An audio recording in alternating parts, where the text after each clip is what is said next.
Su trabajo siempre consistió en ayudar a los demás, pero más a los pequeños. Le encantaba controlar su tiempo y elegir siempre el momento indicado para solucionar el problema que se le presentará.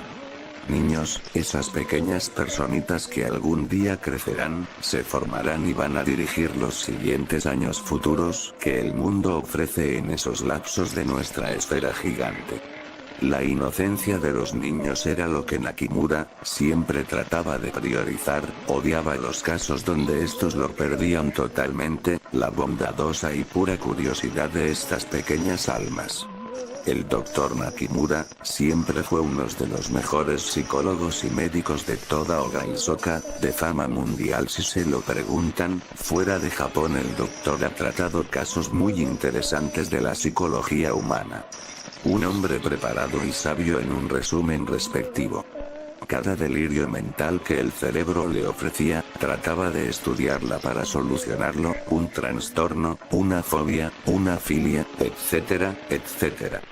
Viernes 25 de junio de 1976. El Día del Diablo.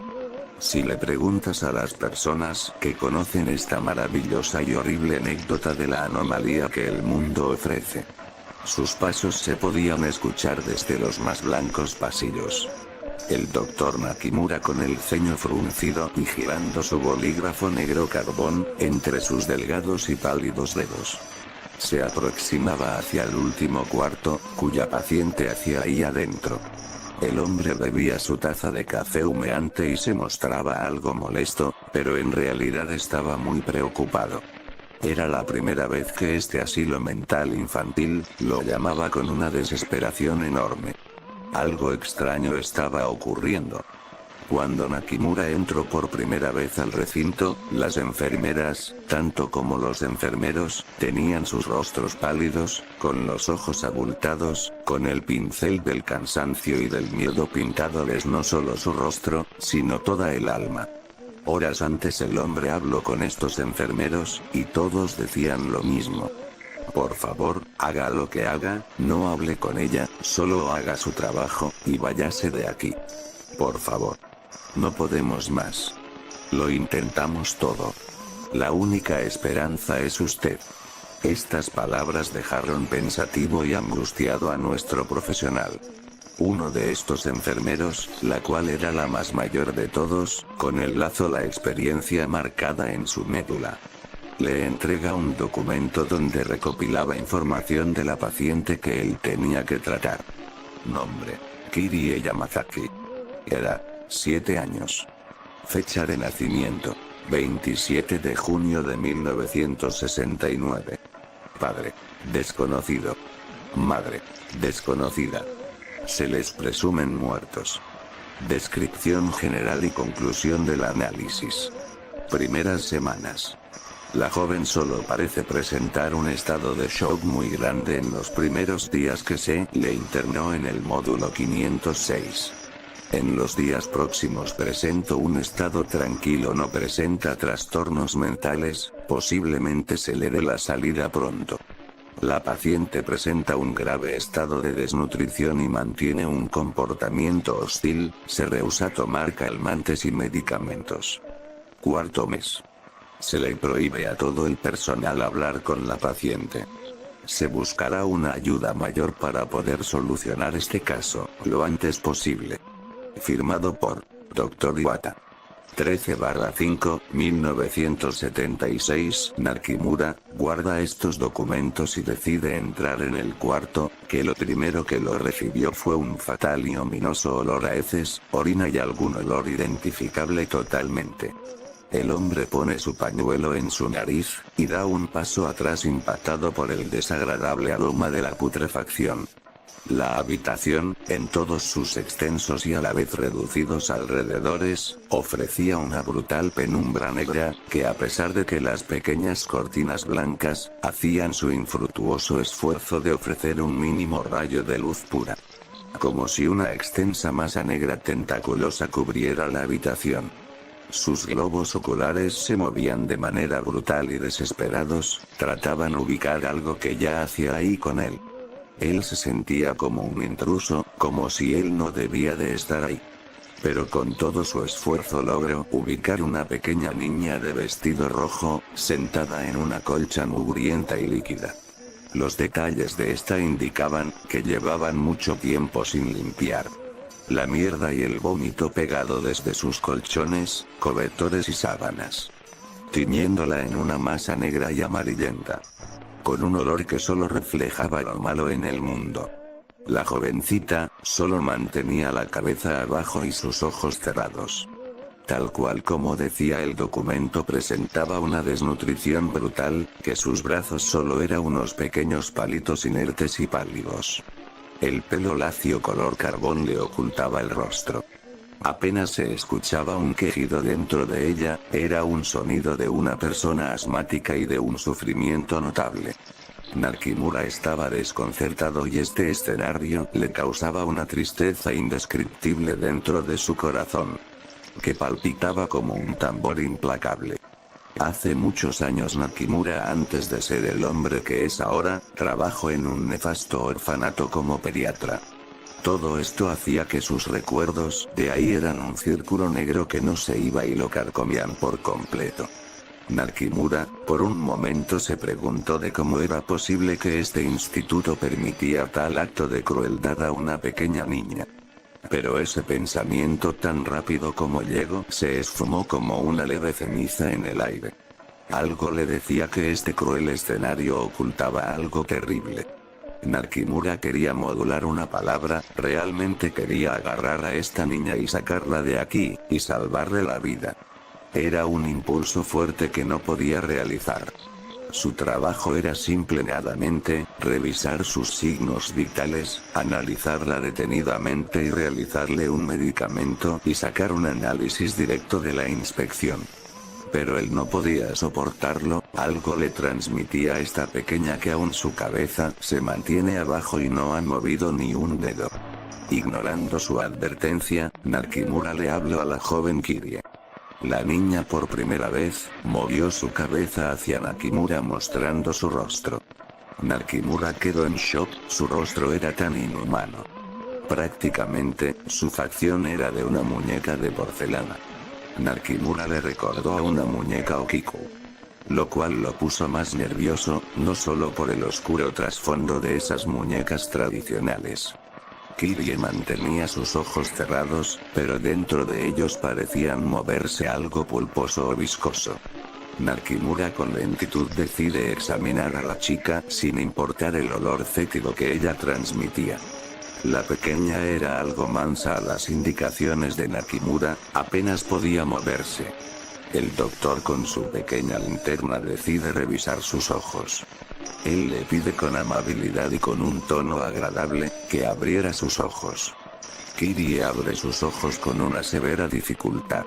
Al abrirlos el horror inicia. Dentro de sus globos oculares se encontraba un nido de gusanos y de pequeñas larvas. Los pequeños especímenes se movían energéticamente en un ritmo abundante. Nakimura grita del horror, jamás había visto algo así en su vida. Kirie realiza una extraña mueca mostrando que no tenía ningún diente o muela, solo era un vacío infinito en su círculo vocal. Nakimura cae de espaldas, preso del trauma y espanto. Una delgada y huesuda mano lo tocó antes de que su cuerpo tocara el mugriento piso. Cuando la mano lo tocó, él lo pudo ver. La bomba mental. Un espiral negro apareció dentro de la habitación, la manifestación de un leve destello impactó los ojos de Nakimura. Solo podía ver negro, cuando lo pudo oír. El sonido de las puertas de un automóvil cerrándose. Ya no estaba en la habitación de Kirie, sino en una especie de bosque, el clima era húmedo, llovería seguramente. Caminó hasta lograr ver a una familia caminando hacia una mansión que estaba a pocos metros. Por más que Nakimura gritara, esa pareja parecía no escucharle. La mujer que con la mano izquierda llevaba una maleta color amarilla, y en la otra una niña que Nakimura reconoció al instante. Kirie, solo que aquí la pequeña se notaba mucho más sana y su apariencia era distinta. Mucho más viva. La escena se oscurece, mostrando ahora la familia dentro de la mansión cenando, pero parece que algo no andaba bien. Se notaba como una vibra muy maligna dentro. Fue cuando Nakimura notó que la comida que la familia comía, era restos podridos y marchitos. El arroz lleno de larvas y la sopa era una masa negra viscosa con algo innombrable moviéndose en ella. Parecía que la pequeña familia notaba estas cosas, dentro de su visión era comida normal. Una risa infantil se escuchó, cuando la escena se oscureció para mostrar a la pequeña Kirie, viendo un enorme espejo.